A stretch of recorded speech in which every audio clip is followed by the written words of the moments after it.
Hello, everyone. I just wanted to take a few minutes to go over your resume final. You will not be taking an actual exam for your final. You'll be writing a resume because it is more practical. I feel like it'll be more beneficial to you.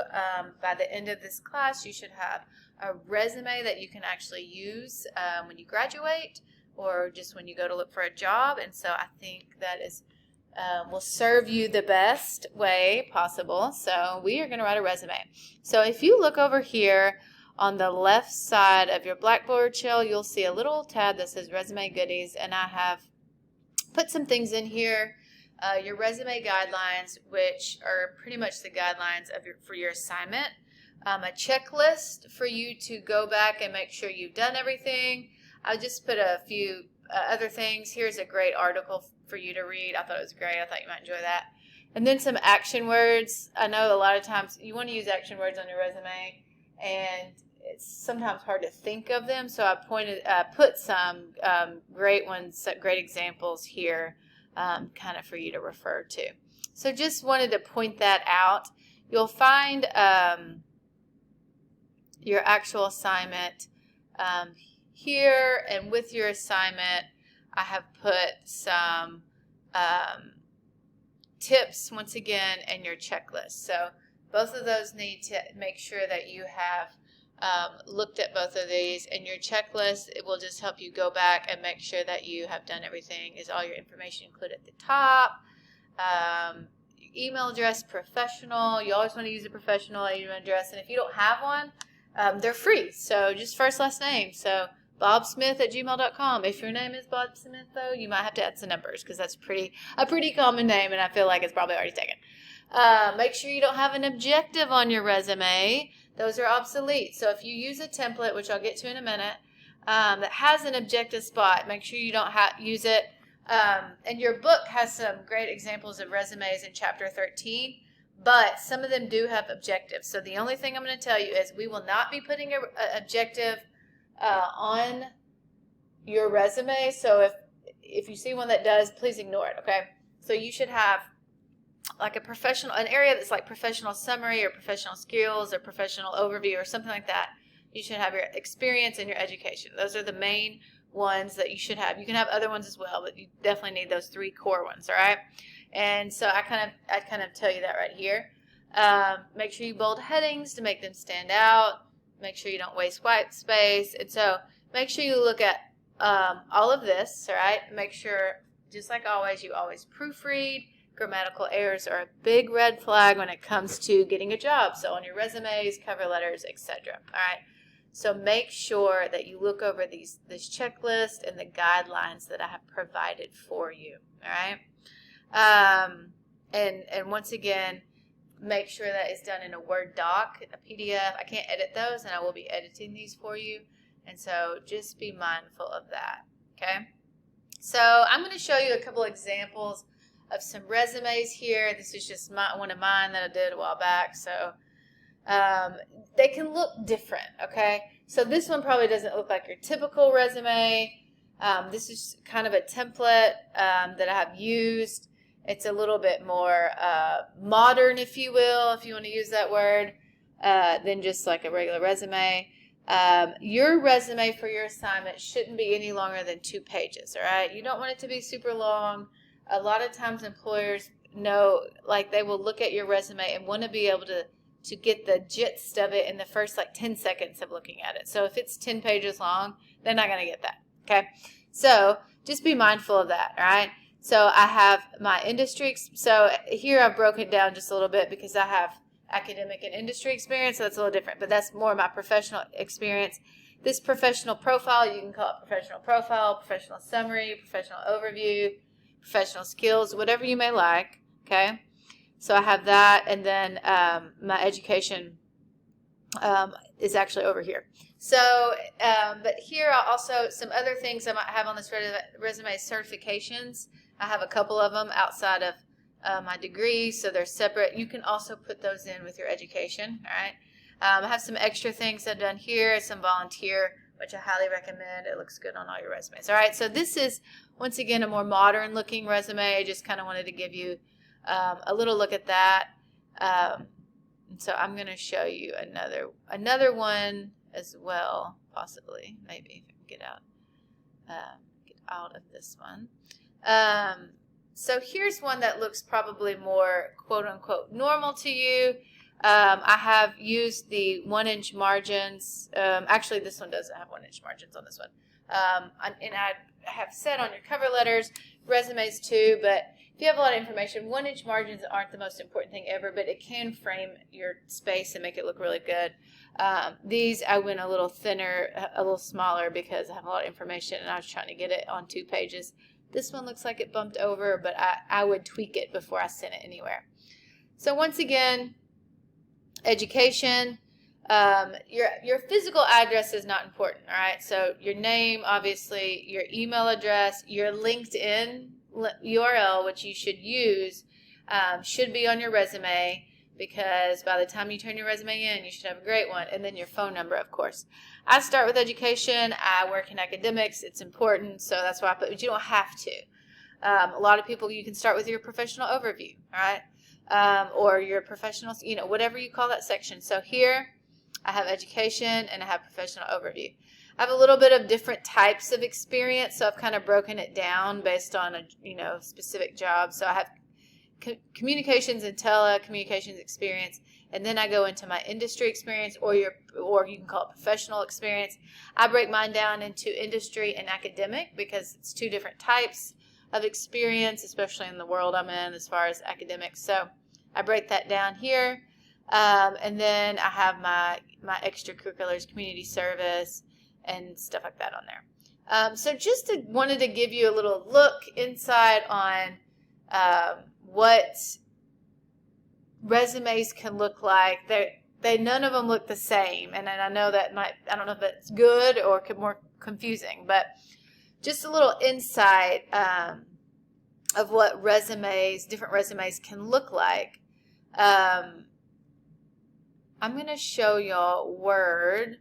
So here I have pulled up Word, and these are just some different templates, all right? And here they have, once again, resume templates and cover letter templates, and they have usually some to match. I'm fine with a template. I feel like they're sometimes hard to manipulate if you're trying to delete something or add something that's not in the template. So just be mindful of that.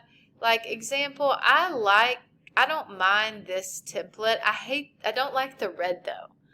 And I was just trying to mess with it, and like it wasn't super easy to change that. But I like down here, you can just put your email if you want to put your Twitter. If you don't, here's another thing about a template. If it has something on there that you don't want to include on your resume, like for instance, you don't want to put your Twitter handle, or maybe you don't have Twitter. You need to make sure to delete that. You can't leave that blank, okay? That's a red flag too. Like, make sure that you're mindful of that. Like this objective, you don't want an objective on your resume. It's very old school and obsolete, and so you should not have objectives on your resume. So you would want to delete that, all right? So just kind of be mindful of that if you are using a template, all right? Another thing that I don't want to see on your resumes are references in general at all, or references available upon request, okay? If they want your references, they're going to ask for it. That's another thing that's kind of old school, obsolete. So let's not put references or references available upon request on your resume, all right? We will not be using like first person, like references on your resume. And honestly, you shouldn't really have many complete sentences at all. You're going to utilize bullets, and you are going to make sure that you punctuate complete sentences, but do not put punctuation like periods on incomplete sentences. I know a lot of people just want to put a period at the end of a line because it looks more complete, but like if you have bullet points and you're bulleting like 15 years of customer service experience, 10 years of teaching experience, whatever it may be, those don't need periods. They're not complete sentences. So just be mindful of that. If it is a past tense job, if it is not your current job, make sure you use past tense verbiage like